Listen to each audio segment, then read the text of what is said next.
اللہ اللہ اللہ اللہ اللہ اللہ اللہ اللہ۔ الحمد للہ رب العالمین، والصلاة والسلام علی حبیبہ محمد وآلہ وصحبہ اجمعین۔ اعوذ باللہ من الشیطان الرجیم، بسم اللہ الرحمن الرحیم۔ اللہم صلی وسلم دائما ابدا علی حبیبک خیر الخلق کلہم۔ 3 سوال ہیں۔ پہلا سوال یہ ہے کہ پیدائش پر بچوں کی ارواح کی حالت کیسے ہوتی ہے اور اس کے اعمال اس کی روحانی شکل کو کب اور کیسے تبدیل کرنا شروع کر دیتے ہیں؟ کیا بالغ ہونے سے پہلے بھی انسان کی روح حیوانی شکل میں تبدیل ہو جاتی ہے؟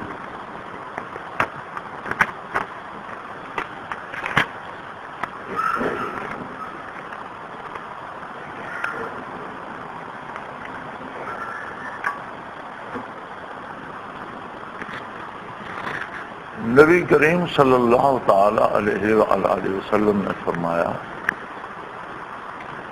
کل مولود یولد علی فطرہ،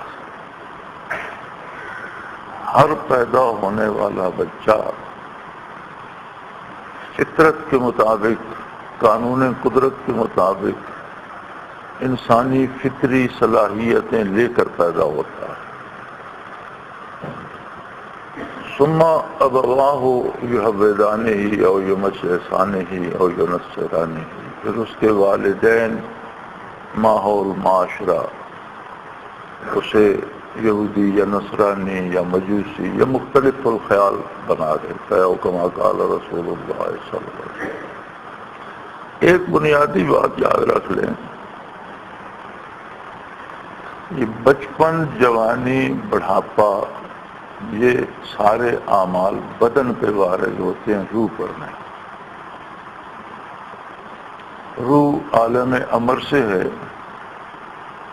اور ایک دن کے پیدا ہونے والے بچے کی روح اور 100 سال کے بعد مرنے والے آدمی کی روح کی ادراکات یا اس کی استعداد ایک جیسی ہوتی ہے۔ دنیاوی تجربات روح کو بہت کچھ سکھا نہیں دیتے۔ یہ جتنا عمل بچپن، لڑکپن، جوانی، بڑھاپا، یہ بدن پہ وارد ہوتا ہے۔ لہذا جب قیامت کو قرآن کریم نے ارشاد فرمایا وَإِذَا الْمَوْءُودَةُ سُئِلَتْ، جو نوزائیدہ بچیاں زندہ گاڑ دی گئیں ان سے سوال کیا جائے گا بِأَيِّ ذَنبٍ قُتِلَتْ، تم نے کیا قصور کیا تھا کہ تمہیں قتل کر دیا گیا؟ تو اس میں مفسرین کرام لکھتے ہیں کہ وہ خواہ 1 دن کی بچی یا 1 گھنٹے کی بچی کسی نے دفن کر دی، لیکن جب وہ برزخ میں جاتی ہے یا آخرت میں ہوگی تو اس کی روح جو ہے وہ ساری بات سمجھتی ہوگی۔ یہ نہیں کہ وہ 1 دن کی بچی تھی، اسے شعور نہیں ہے۔ یعنی یہ عقل کا بالغ ہونا یا سمجھ کا آنا، یہ سارے احکام وجود کے لیے ہیں۔ جس طرح جوان آدمی سے سوال ہوگا، بزرگ آدمی بوڑھے سے سوال ہوگا، اسی طرح وہ 1 گھنٹے، چند گھنٹے بعد کسی نے زندہ گاڑ دی یا 1 دن 2 دن کی گاڑ دی تو اس سے بھی ویسے ہی سوال ہوگا اذا الموءودۃ سئلت بأی ذنب قتلت، اس زندہ گاڑی کے بچے سے پوچھا جائے گا کہ تمہیں کس جرم میں قتل کیا گیا۔ اس کا مطلب ہے اسے شعور ہوگا کہ مجھے قتل کیا گیا، وہ شہادت دینے کے قابل ہوگی کس نے کیا، کیوں کیا۔ تو روح پر یہ بچپن، بڑھاپا، جوانی نہیں آتی، لیکن چونکہ روح براہ راست دنیاوی اعمال سر انجام دینے کی استعداد نہیں رکھتی، ایک جسم لطیف ہے، ایک انرجی کی طرح ہے،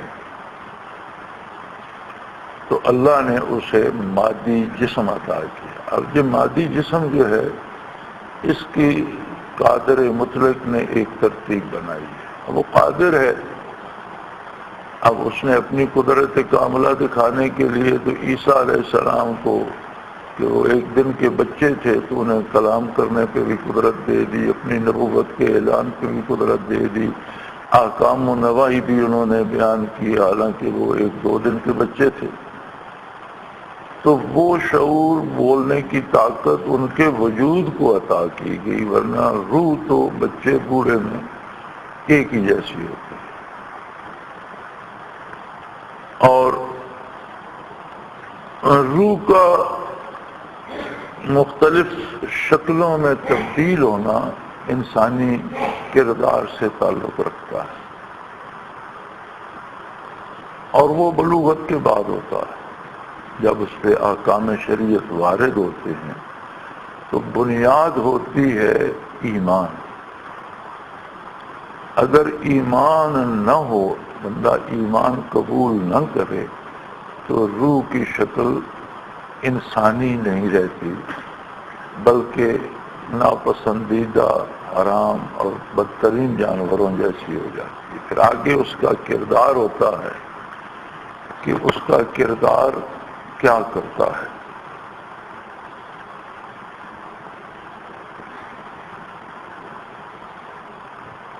ہمارے سلسلے میں مراقبہ کرایا جاتا تھا اور روایت اشکال. پھر حضرت رحمۃ اللہ تعالی علیہ نے خود ہی ترک کر دیا کہ اس سے لوگوں میں بہت خرابیاں پیدا ہوتی تھی. دراصل کشف اور مشاہدے کا میں یہ سمجھتا ہوں کہ کوئی زندگی بھر ذکر کرتا رہے، اسے مراقبات نصیب ہوں، منازل نصیب ہوں، اس کا ان مراقبات اور منازل کی وجہ سے کردار کی اصلاح ہو، لیکن اگر اسے ساتھ کشف بھی ہو جائے تو وہ بڑی مصیبت میں پڑ جائے، اور اسے برداشت کرنا اور اس کے ساتھ ہدایت پہ رہنا مشکل ہو جاتا ہے. کیونکہ ولی کا کشف نبی کی طرح معصوم نہیں ہوتا، اس میں شیطان اس کے سامنے پیش کرتا ہے اور اکثر انسان دھوکہ کھا جاتا ہے. ہمارے ساتھ ایک ساتھی ہوا کرتے تھے، مراقبہ عبودیت میں جو آیہ کریمہ مشائخ سے چلی آ رہی تھی وہ آیت سجدہ تھی.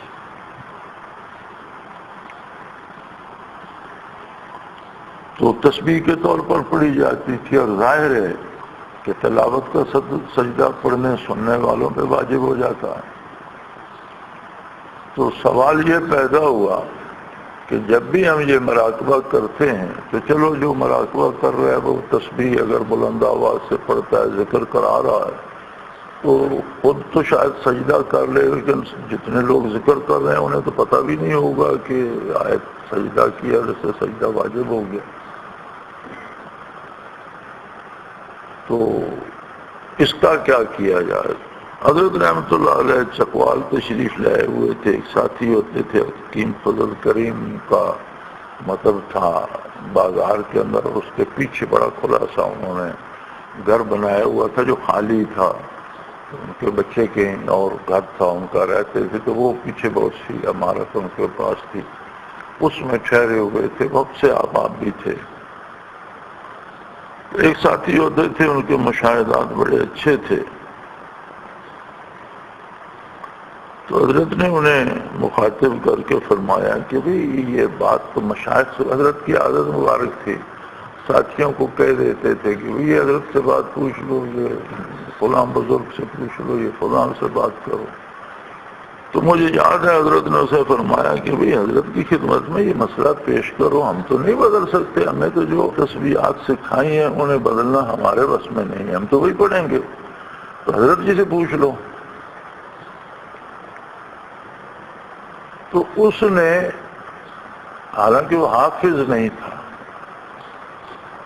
اس نے کہا جی حضرت فرما رہے ہیں کہ یہ آیہ کریمہ پڑھا کرو، النجم والشجر یسجدان، اس پہ سجدہ واجب نہیں ہوتا اور مراقبے کے لیے یہ درست. تب سے اب تک ہم وہی دور آ رہے ہیں. جب بھی مراقبہ عبودیت ہوتا ہے تو وہی آئے کریمہ پڑھتے ہیں نجم و شجر یسجدان، لیکن جس بندے نے حضرت جی سے پوچھ کر بتایا تھا وہ مرتد ہو کر مرا۔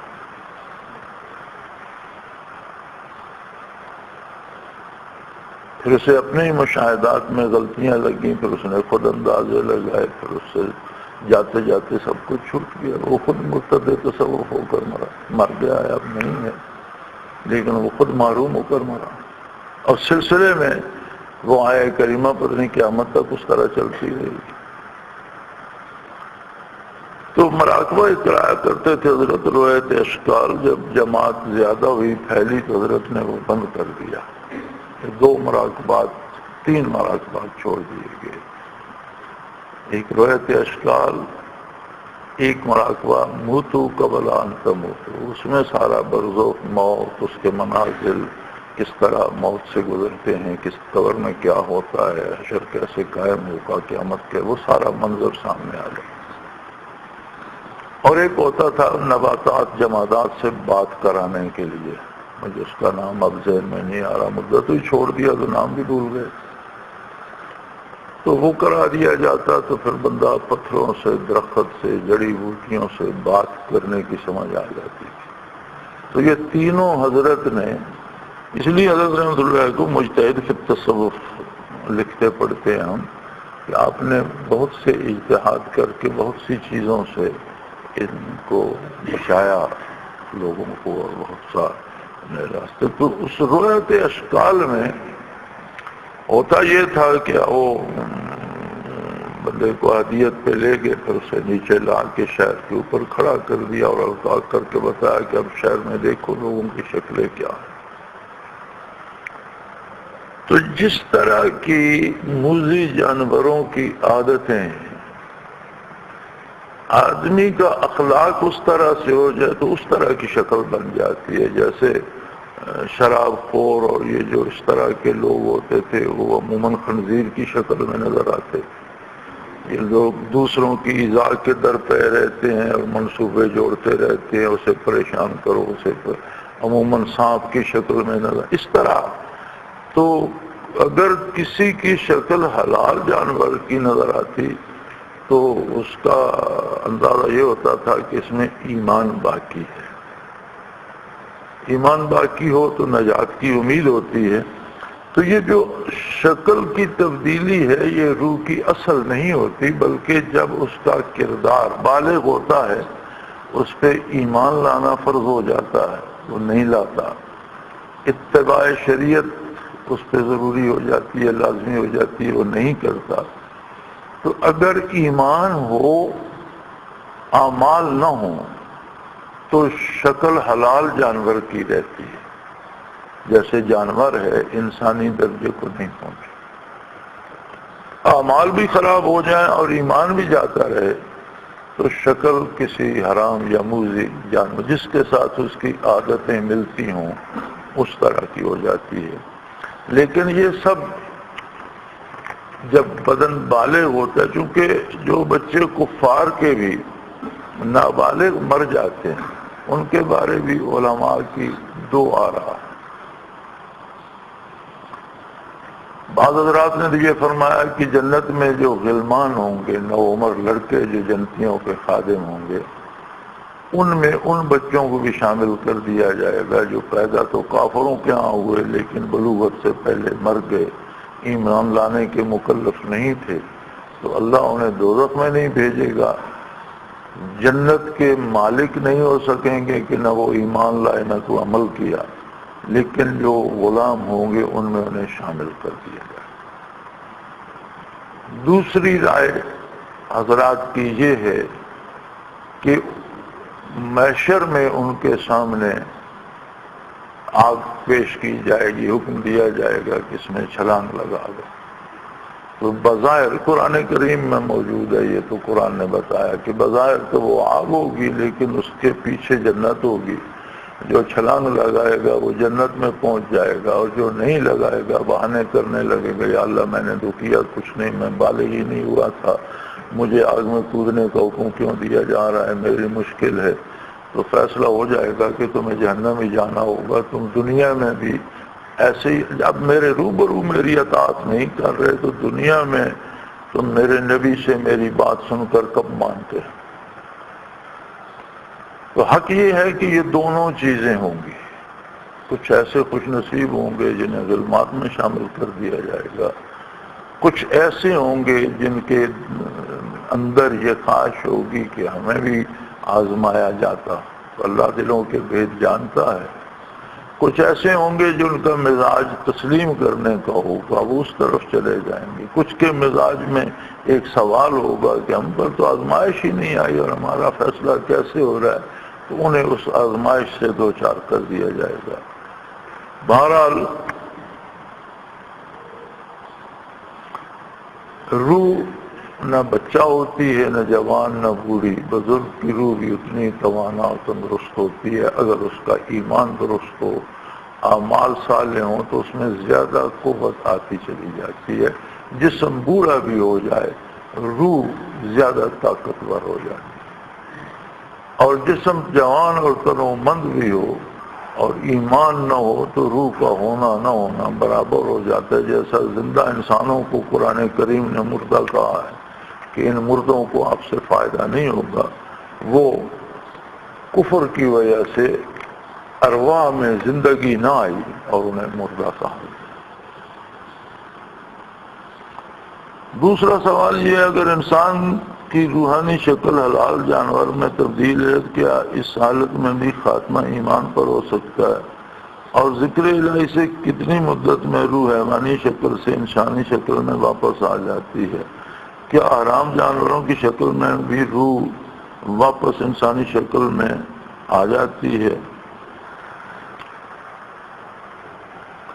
آدمی ایمان موروثی ہمیں مل جاتے ہیں، مسلمانوں کے گھر میں پیدا ہوتے ہیں تو وہ وراثت میں ہمیں ساتھ اسلام بھی مل جاتا ہے. تو کسی بھی درجے میں یقین رہے، کمزور بھی ہو، تو روح کی شکل انسانی نہ رہے، حیوانی ہو جاتی ہے لیکن حلال جانور کی. حلال جانور کی شکل پہ روح کا ہونا ایمان کی دلیل ہے. مومن کی شکل اس کی اعمال کی کمی کی وجہ سے، گناہوں کی وجہ سے، اتباع شریعت نہ ہونے کی وجہ سے بدل جائے، وہ حلال جانور کی شکل پہ ہوتی ہے. اور برزخ میں بھی اگر بعض اوقات دیکھا جائے تو کچھ ارواح قبروں میں برزخ میں بھی حلال جانوروں کی شکل میں نظر آتی ہیں، لیکن وہ لوگ صاحب نجات ہوتے ہیں. رویت اشکال میں دیکھا جائے تو آبادیوں میں، شہروں میں زندہ لوگوں کی روحیں بھی حلال جانوروں کی شکل پہ نظر آتی ہیں، لیکن اگر اس پہ بھی موت آ جائے تو نجات کی امید ہوتی ہے، چونکہ ایمان کسی نہ کسی درجے میں باقی ہوتا ہے. ایمان نہ رہے تو شکل حلال جانور کی نہیں رہتی. ذکر الہی کی بنیاد ہی ایمان و یقین پر ہے. ایمان کا اگر کامل درجہ نصیب ہو تو خود بخود بغیر ذکر الہی کے بندہ رہ ہی نہیں سکتا، اس کے وجود میں ذکر کی طلب پیدا ہو جاتی. یہ ایمان کا ثمر ہے. اور جو پھل ہوتا ہے وہ بیج بھی ہوتا ہے. تو کسی غیر مسلم کو بھی آپ اللہ اللہ کرانا، اسے کہہ دیں کہ یار اس سے تمہارے پھیپھڑے درست ہو جائیں گے، تمہاری یہ دل کی بیماری جاتی رہے گی، اگر وہ مسلسل ذکر کرتا رہے تو چونکہ یہ بیج ہے، رفتہ رفتہ وہ ایمان قبول کر لیتے. اور یہ ہم نے حضرت رحمت اللہ کی خدمت میں کئی بار تجربہ کیا ہے. بدترین کافروں کے بھی درجے ہیں نا، اور آخری درجے کے کافروں پر بھی یہ تجربہ کیا ہے کہ وہ ذکر کرتے رہے اور بہت اچھے مسلمان ثابت ہوئے. مسلمان ہو کے بغیر کسی تبلیغ کے، بغیر کسی بتائے کہ یہاں ہمارے لوگ جو آتے ہیں، حضرت رحمت اللہ کی مجلس میں آتے تھے، تب سے اب تک جو لوگ آتے ہیں تو ہم کبھی کسی سے بحث نہیں کرتے. یہاں مختلف الخیال لوگ آتے ہیں، بریلوی حضرات آتے ہیں، دیوبندی آتے ہیں، اہل حدیث احباب آتے ہیں، مختلف مسالک کے لوگ آتے ہیں، ہم کسی کے مسلک کو نہیں چھیڑتے، کسی سے بات نہیں کرتے، ساری توجہ ذکر الہی پہ رکھتے ہیں۔ ذکر الہی اس کے دل میں خود ایک آرزو پیدا کر دیتا ہے کہ میرے خیالات کیا ہیں، میرے نظریات کیا ہیں، وہ خود اپنی اصلاح پہ لگ جاتا ہے، سارے سیدھے سادھے مسلمان ہو جاتے ہیں، بعض فرقہ پرستی چھوڑ دیتے ہیں، سب ایک سے ہو جاتے ہیں، کیونکہ سارے فرقے تو بعد کی پیداوار ہیں۔ اسلام تو بڑا سادہ سیدھا سا مذہب ہے اور سارے مسلمانوں کا مذہب ہے، فرقہ بنیا تو پھر بعد میں بنتی نہیں۔ تو یہ ذکر کی برکت ہوتی ہے۔ اور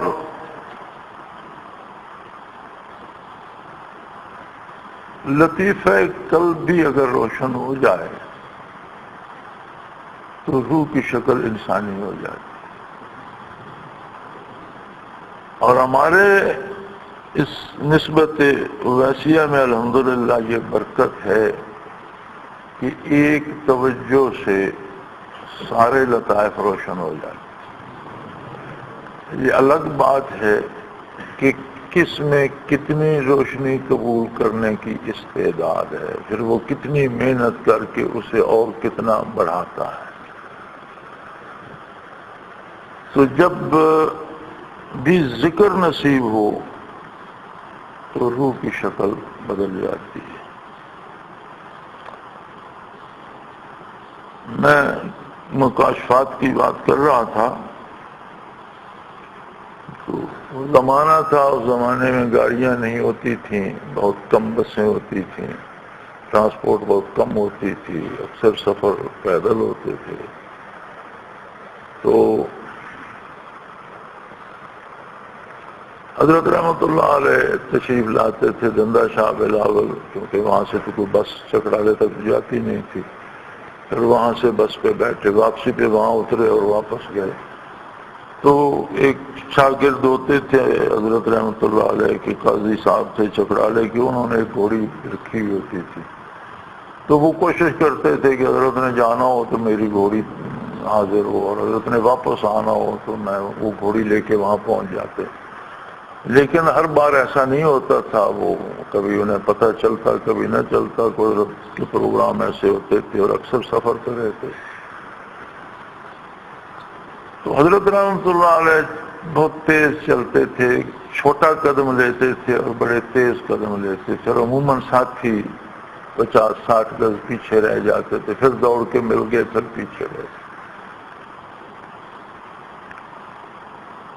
تو ایک دن ایک مسئلے پہ بات ہو رہی تھی، اور وہاں سے اتر کے حضرت کے گھر کی طرف چلے تو ساتھی پیچھے رہ گئے، میں ساتھ تھا۔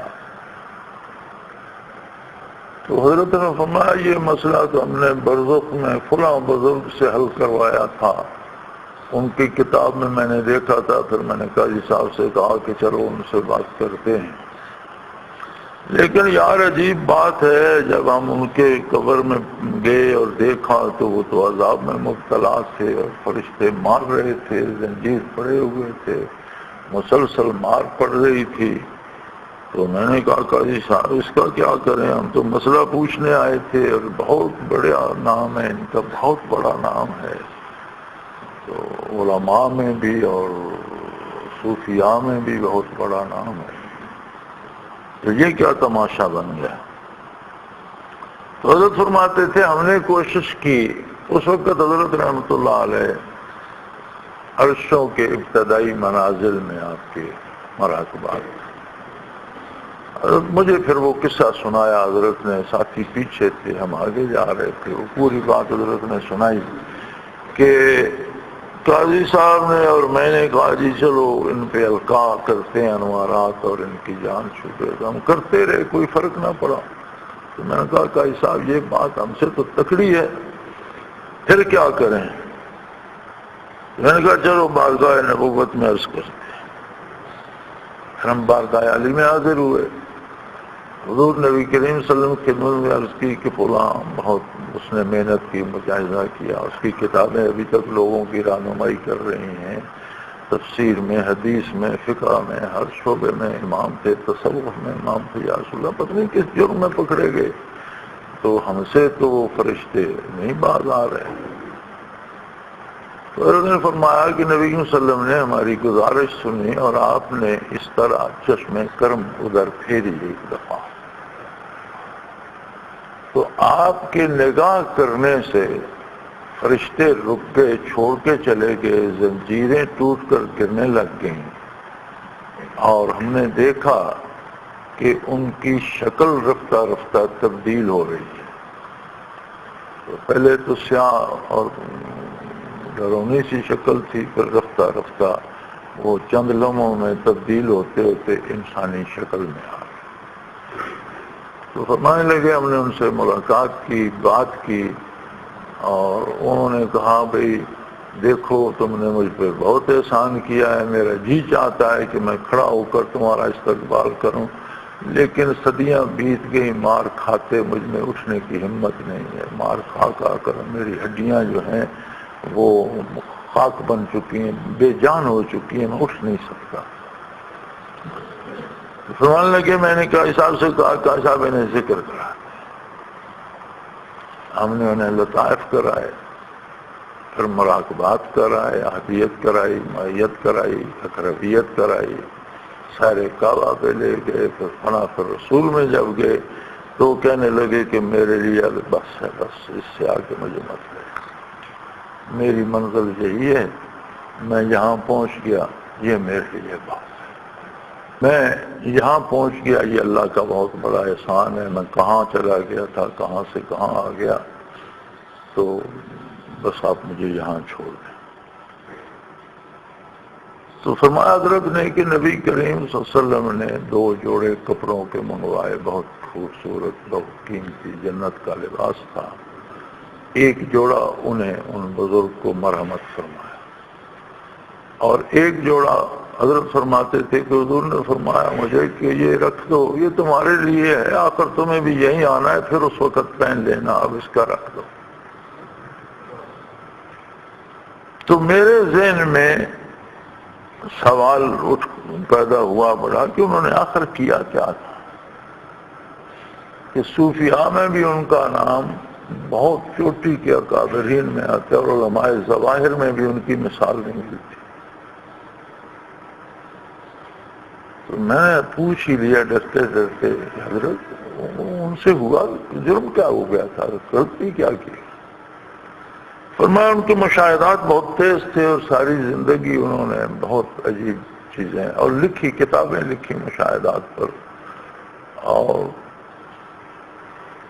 میں ان کی کتابوں کے نام نہیں لیتا کہ مصنف کی کتاب کا نام لینا مصنف کے بارے میں بتا دینا ہی ہے، اس لیے بہت معروف کتابیں ہیں، ہماری لائبریری میں بھی ہیں، تو علماء حضرات تو کتاب سے مصنف کو جان لیتے ہیں، تصنیف مصنف کا پتہ بتا دیتی ہے۔ تو فرمانے لگے کہ انہیں اس کشف پہ اعتماد ہو چلا، تو یہ سوال جیسے تمہارے ذہن میں آیا، میرے دل میں بھی یہی کھٹک رہا تھا۔ تو حضرت فرمانے لگے میں نے ان سے پوچھا تھا کہ حضرت ہوا کیا تھا؟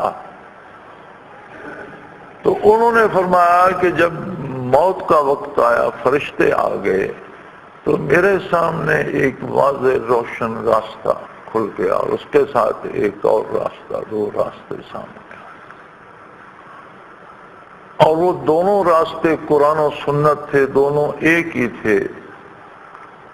چونکہ میں نے سنت پہ بھی بڑی محنت کی تھی، کام کیا تھا، حدیث مبارکہ پہ، فقہ پہ، اور قرآن کی تفاسیر پہ بھی، تو میرے لیے وہ دونوں راستے اللہ نے دفعتاً میں نے دیکھا تو ساتھ ایک تیسرا راستہ بن گیا۔ اب مجھے کشفاً یہ خیال آیا کہ میں اس تیسرے راستے پہ چلتا ہوں۔ تو فرماتے تھے میں نے قدم اٹھایا تو مجھے کھٹکا ہوا کہ یہ تیسرا کون ہے، میں نے قدم واپس رکھ دیا۔ وہ جو ارادہ کیا تھا اور قدم اٹھایا تھا، اسی وقت سارے مناظر سلب ہو گئے، لطائف تک سلب ہو گئے، صرف ایمان بچا، اور مجھے یہ بتایا گیا کہ اگر تم اس راستے پہ قدم رکھ دیتے تو پھر ایمان بھی چلا جاتا۔ وہ راستہ شیطان نے نقلی طور پر ساتھ بنا دیا تھا، اور کیونکہ وہ کشف پہ اعتماد کرتے تھے، کشف نے دھوکہ دے دیا، وہ خوبصورت نظر آیا حالانکہ وہ خوبصورت تھا نہیں۔ تو اس جرم میں کہ تم نے ارادہ کیوں کیا اس کے چلنے پر، تم نے کشف پر اعتبار کیا، تو لطائف تک سلب ہو گئے اور میں عذاب میں گرفتار ہو گیا۔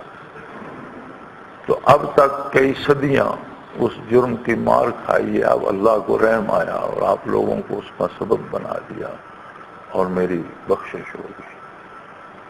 تو مشاہدات میں اس طرح کے خطرات ہوتے ہیں۔ شوق تو ہم سب کو ہوتا ہے کہ ہم جدھر نگاہ بند کریں نظر آ جائے، اور احباب کے جو دل میں وہم آ جائے وہ بھی دوسرے کو کشف بتاتے رہتے ہیں۔ میں اس لیے اس سے روکتا ہوں، اس لیے نہیں روکتا کہ کوئی کشف بتائے گا تو وہ پتہ نہیں کیا ہو جائے گا، میں اس لیے روکتا ہوں کہ یہ بہت خطرناک کام ہے، اور ہم کسی کشف مشاہدے اور اس کرامت کے لیے ذکر نہیں کر رہے، ہم اپنی نجات اخروی اللہ کی رضا اور اپنی اصلاح کے لیے کر رہے ہیں۔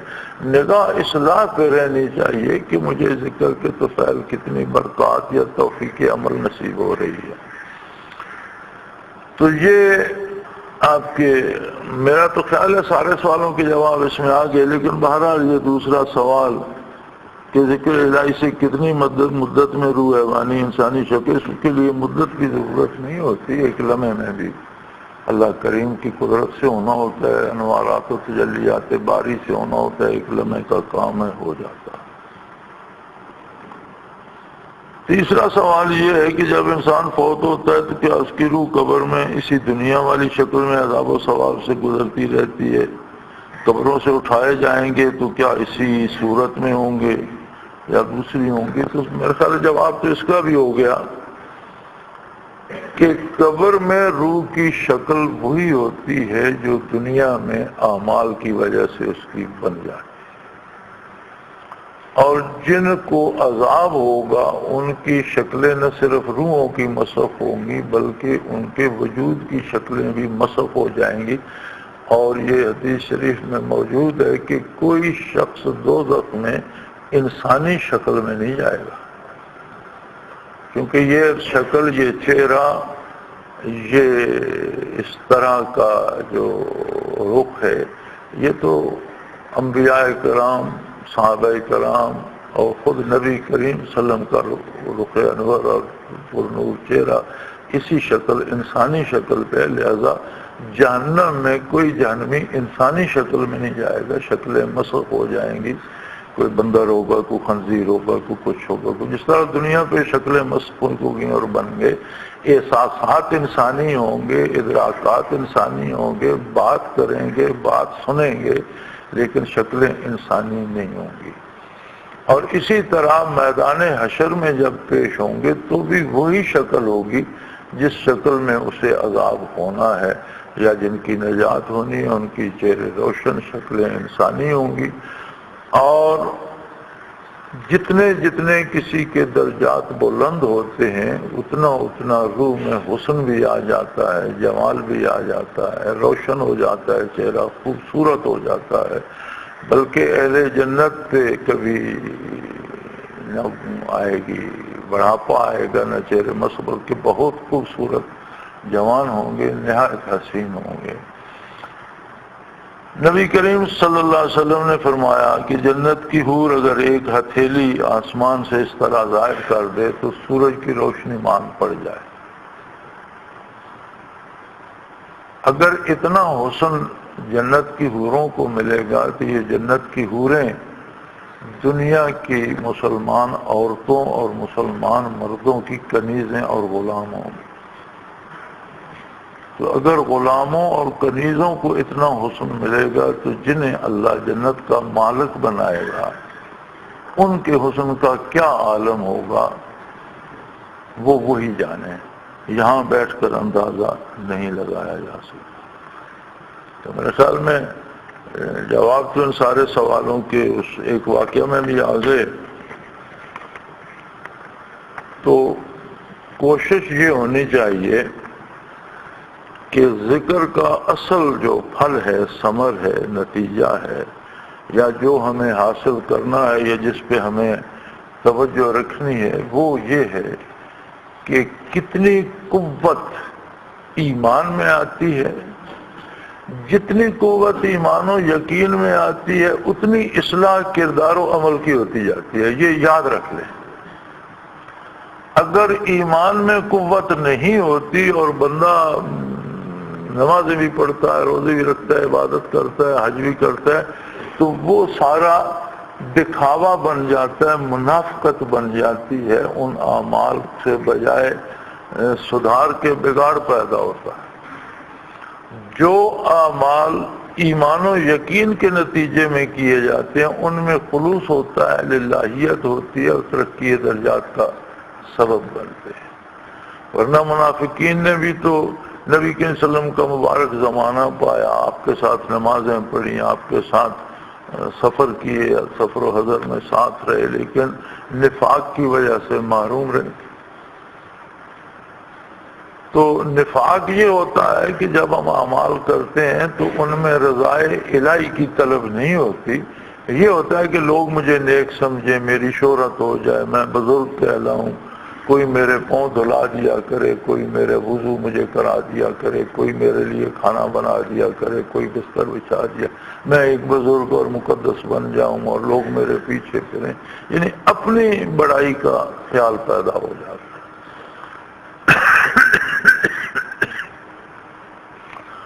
تو ذکر کے نتیجے کے طور پر ہر بندہ اپنے، یا اللہ جانتا ہے یا بندہ کسی حد تک خود جانتا ہے، بالتفصیل اور یقینی علم تو اللہ کا ہے، اپنے بارے بندہ دوسرے کی نسبت بہتر جانتا ہوتا ہے۔ تو ہماری انسانی مزاج یہ ہے کہ ہم اپنے آپ کو بھول کر دوسروں کو اسیس کرنے کی اور ان کے اندازے لگانے کی کوشش کرتے رہتے ہیں۔ چاہیے یہ کہ ہم اپنے آپ کے بارے اندازہ لگایا کریں کہ میرے اعمال میں کتنا خلوص، کتنی طلب رضائے الہی کی ہے، اور مجھے کتنی امید یا میری آرزو آخرت کے لیے ہے۔ کہیں ایسا تو نہیں کہ دنیاوی خیال یا اپنی بڑائی کا خیال یا یہ چیزیں آ گئی ہیں۔ تو مشاہدات و مکاشفات ضروری نہیں ہیں، کیونکہ عند الموت تو کافر کو بھی ہو جاتے ہیں، اور ابھی دنیا میں زندہ ہوتا ہے تو فرشتے اس سے بات بھی کر رہے ہوتے ہیں، سوال و جواب بھی ہو رہا ہوتا ہے، برزخ میں بھی سب کچھ کھل جاتا ہے۔ مشاہدات تو ایک دن ہوں گے، جب ہوں تو ہوں اچھے۔ اصل بات یہ ہے کہ جب نظر کھلے فَكَشَفْنَا عَنْكَ غِطَاءَكَ فَبَصَرُكَ الْيَوْمَ حَدِيدٌ، جب آنکھ بند ہوتی ہے آنکھ کھل جاتی ہے۔ تو جب آنکھ کھلے تو کچھ دیکھنے کو اچھا منظر ملے، بہتر منظر ملے، اللہ کی رضا اندی ہو، نبی کریم صلی اللہ علیہ وسلم کا کرم ہو، انوارات ہوں، برکات ہوں۔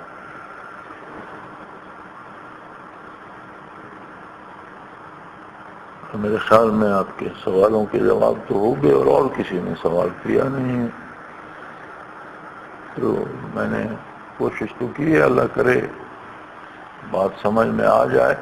تو اس طرح کے سلسلے ذکر تصوف کے بارے جو سوالات آپ کے ذہن میں ہوں، آپ ضرور اس پیریڈ میں کیا کیجئے، اور اس کا طریق یہی ہے کہ اپنا سوال لکھ کر دے دیں، تو انشاءاللہ اس پہ بات ہوتی رہے گی۔ اللہ کریم توفیق عطا فرمائے۔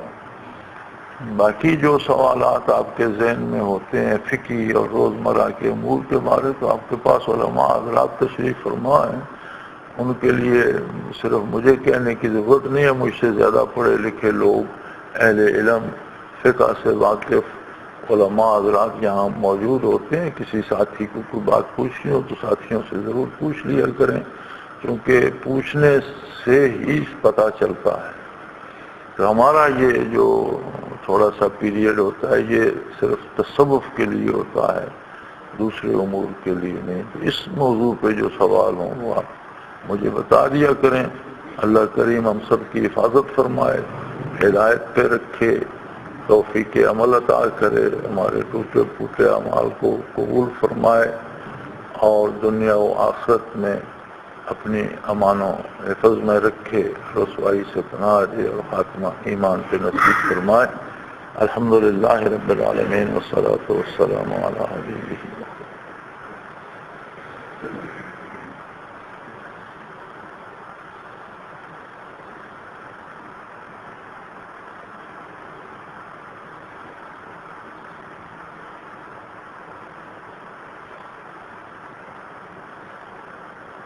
صلی اللہ تعالی علیہ اللہ اللہ اللہ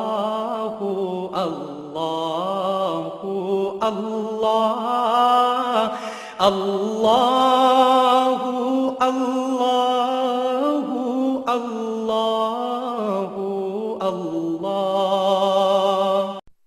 حضرت امیر محمد اکرم آوان مد ذلہ العالی دارالعرفان منارہ ضلع چکوال میں سالہ سال سے قرآن و حدیث کے اوپر خطابات کر رہے ہیں اور سلسلہ نقشبندیہ اویسیہ کے مطابق لوگوں کو ذکر الہی کی تربیت دے رہے ہیں۔ وہ قرآن پاک کی تفسیر ترتیب وار بیان کر رہے ہیں۔ تفسیر قرآن کو وہ موجودہ ملکی اور بین الاقوامی حالات کے مطابق بیان کرتے ہیں۔ موٹر وے سے کلر کہار کے انٹرچینج سے نکلتے ہوئے کلر کہار کی جھیل سے ہوتے ہوئے میانی، بوچھال اور نور پور سے گزرتے ہوئے دارالعرفان منارہ پہنچ سکتے ہیں۔ حضرت امیر محمد اکرم آوان نے بچیوں اور بچوں کی دینی اور دنیاوی تعلیم کے لیے سقارہ اکیڈمی کے نام سے ایک درسگاہ بھی قائم کی ہے، جس کا افتتاح ملک پاکستان کے صدر جنرل محمد ضیاء الحق نے اپنے دست مبارک سے کیا تھا۔ وہ تمام احباب جو اسلام کی طلب رکھتے ہیں ان سے گزارش ہے کہ دارالعرفان منارہ ضلع چکوال میں امیر محمد اکرم آوان صاحب کے خطابات سے مستفید ہوں۔ وہ ہر جمعے کو نماز سے پہلے بیان فرماتے ہیں۔ ہر ماہ کی پہلی اتوار کو ماہانہ اجتماع ہوتا ہے جس میں آپ خصوصی خطاب فرماتے ہیں اور پاکستان کے چاروں صوبوں سے احباب اس اجتماع میں شرکت کرتے ہیں۔ اس کے علاوہ یہاں سال میں 2 مرکزی اجتماعات بھی ہوتے ہیں، ایک رمضان المبارک میں اعتکاف کا اجتماع اور دوسرا جولائی اور اگست میں 40 دن کا اجتماع ہوتا ہے جس میں روحانی تربیت کی جاتی ہے۔ اپنا خون سیماب دے کر اتنا ہم کر جائیں گے، نام آقا کا چمن میں پھر رقم کر جائیں گے۔